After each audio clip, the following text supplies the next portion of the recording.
Bienvenue à notre présentation sur les régimes fiscaux en Côte d'Ivoire. Nous allons explorer les différents systèmes d'imposition en vigueur dans ce pays. Voici l'ordre du jour de notre présentation. Nous couvrirons une présentation générale du système fiscal ivoirien, les différents régimes d'imposition, et des détails spécifiques sur chaque régime.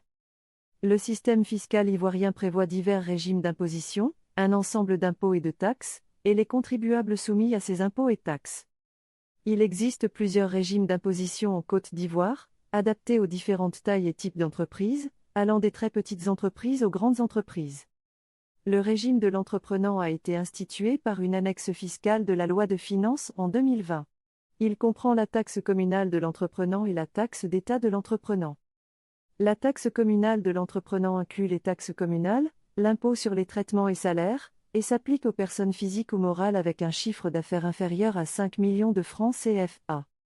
Les obligations comptables pour les contribuables incluent l'enregistrement des opérations et la conservation des documents pendant 3 ans. La taxe communale de l'entreprenant est calculée annuellement et payée mensuellement. Elle est basée sur le chiffre d'affaires annuel réalisé ou prévisionnel. La taxe d'État de l'entreprenant remplace plusieurs autres taxes et est prévue par les articles du Code général des impôts.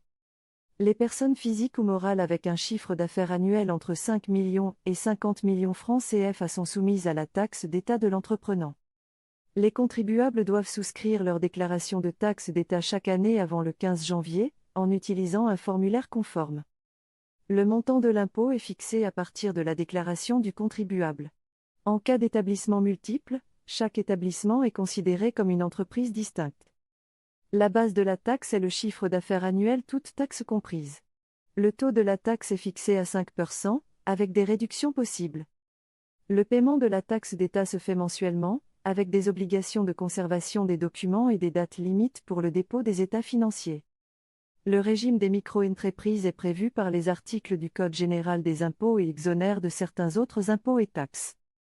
Les personnes physiques et morales avec un chiffre d'affaires annuel entre 50 millions et 200 millions de francs CFA sont soumises à l'impôt des micro-entreprises. Les contribuables doivent souscrire leur déclaration d'impôt des micro-entreprises chaque année avant le 15 janvier, en utilisant un formulaire conforme. Le montant de l'impôt est basé sur la déclaration du contribuable. En cas d'établissement multiple, chaque établissement est considéré comme une entreprise distincte. La base de l'impôt est le chiffre d'affaires annuel toutes taxes comprises. Le taux de la taxe est fixé à 7%, avec des réductions possibles.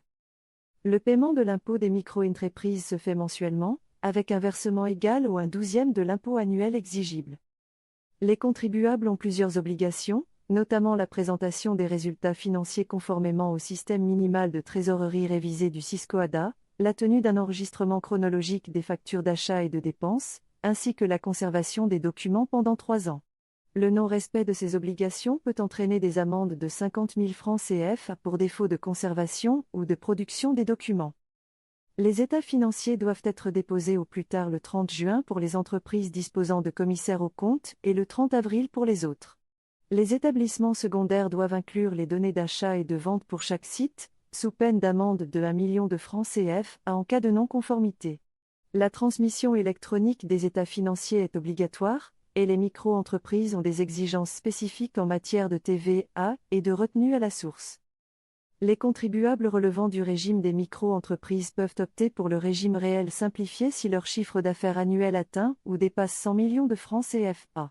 Cette option doit être exercée avant la fin de chaque année et prend effet à partir du 1er janvier de l'année suivante. L'option peut être révoquée après 3 ans, sous réserve de l'approbation préalable des autorités fiscales. Le régime réel normal s'applique aux entreprises dont le chiffre d'affaires annuel dépasse 500 millions de francs CFA, conformément à l'article 34 du CGI.